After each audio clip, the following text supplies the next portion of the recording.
Hello everybody, and welcome back to the Star Wars Expanded Universe, narrated by Disney, or Lucasfilm, whichever way you slice it, Legends.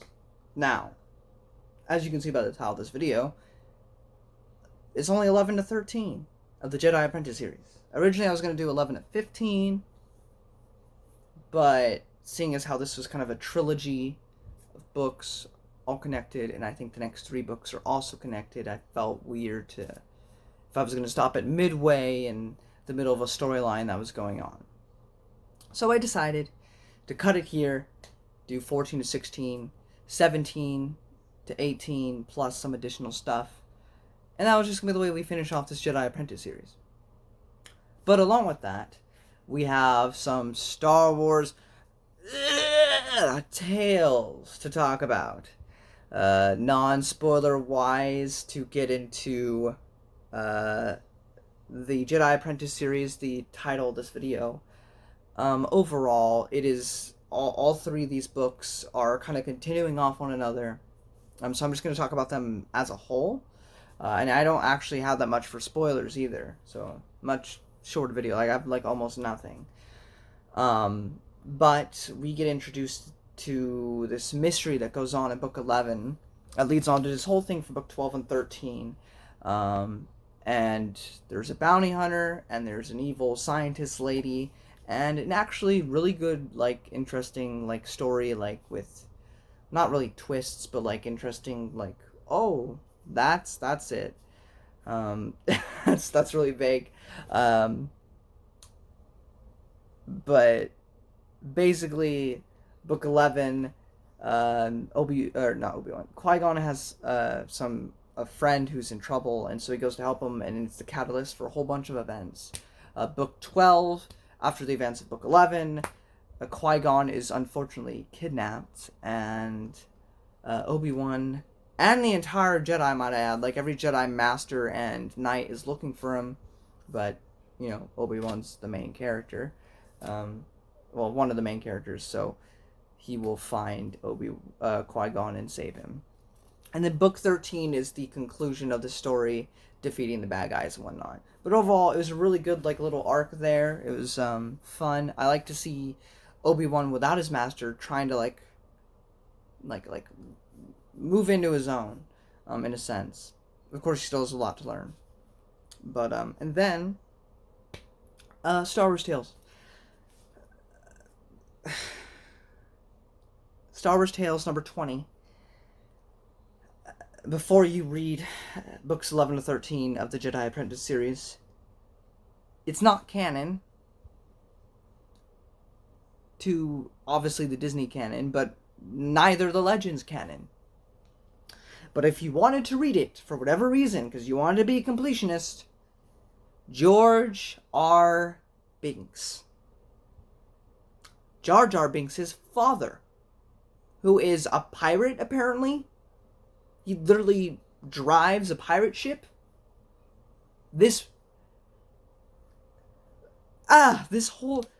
art is stupid, the story is stupid, but it's actually legitimately funny in some parts.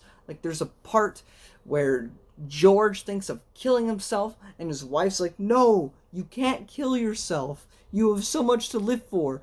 Think about your son. And he immediately pulls the trigger. That stuff was hilarious, but it's still really stupid. It's really, really stupid. But that is where it would be chronologically if you wanted to read it. The other one, I'm not even going to tell you which tales it's in. Don't read it. Hate leads to silly pops.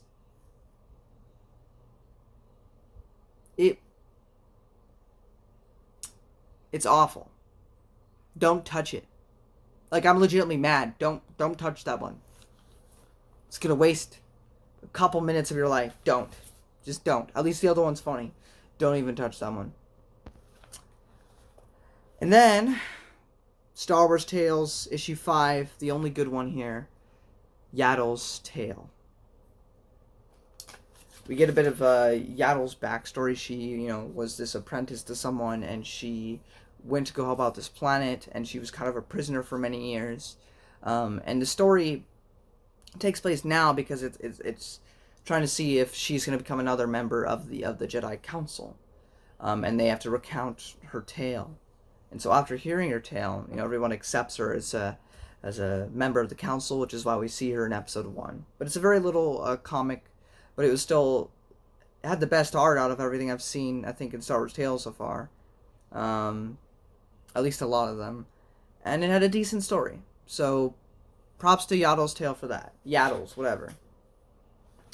And then we get to Book 11, which I'd even mention the title. Book 11 of Jedi Apprentice is The Deadly Hunter. It's also 41 BBY now.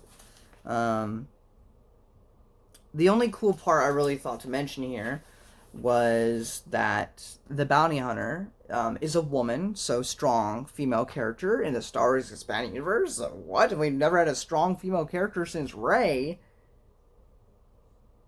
This bounty hunter is business, and she uses a lightning whip, which is a very rare thing in Star Wars. The only other person I can think of there was Darth Bane's kind of girlfriend, Githany, in the Darth Bane trilogy.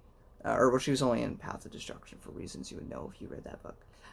She was in all 3 books. Sorry. Forget what I said. And then Luminaya.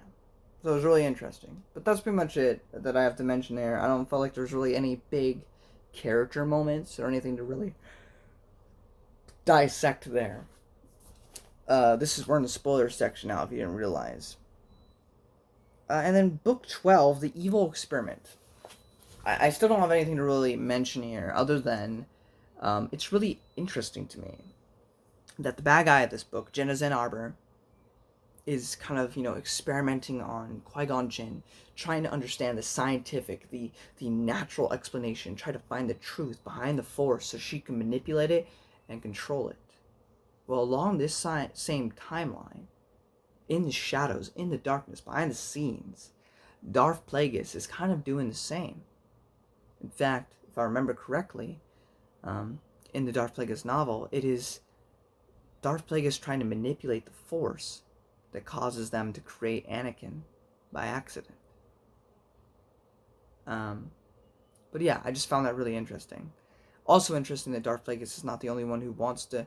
he's just looking for immortality. That's Darth Plagueis' whole thing.